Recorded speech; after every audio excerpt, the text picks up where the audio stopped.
Hoki mai anō a Toitu Te Reo ki here taunga. A he kaupapa whakanui tō tātou reo Māori me ona tikanga.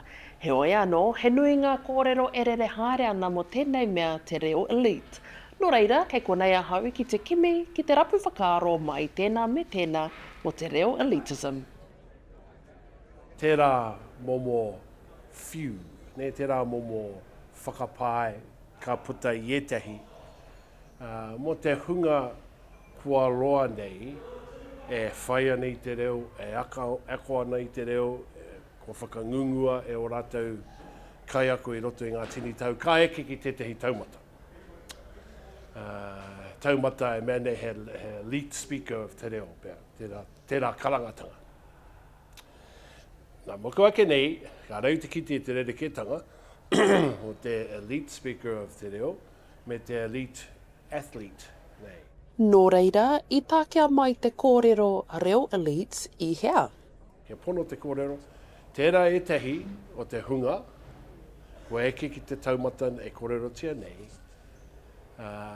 ka huri ki etahi e piki tonu ana, me te tuku I etahi whakaaro, etahi kōrero rānei, e tāmi ana, e pēhi ana I te hunga whai mai, ne?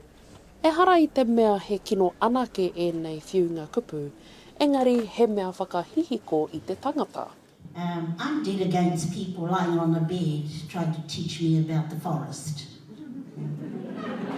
You are to take me into the forest. Yeah? That's really about giving full and real context to a language anei te kōrero waku pākeke. Ne? Kia pāto ringa ki te mahi, ki te whenua, ka uru mai tēnā wairua ki roto I a koe. Ka pā ki te malawa, ka heke ki tō puku, ko pia ta whakawaho mai ko te maharamatanga. Ne, e whai tātou tēnā o nā huarahi. And also the language is, it's a little bit like a mutuka, isn't it? It's got to have wheels. And that the motuka is merely the vehicle that carries our whakaaro. Ko te hunga tūmata nui tēnei e puta ai ngā whakaaro, po tēnei kaupapa Reo Elitism. Any language needs learners as well as experts. You know, if it's all about elitism, it's like a cul-de-sac, yeah?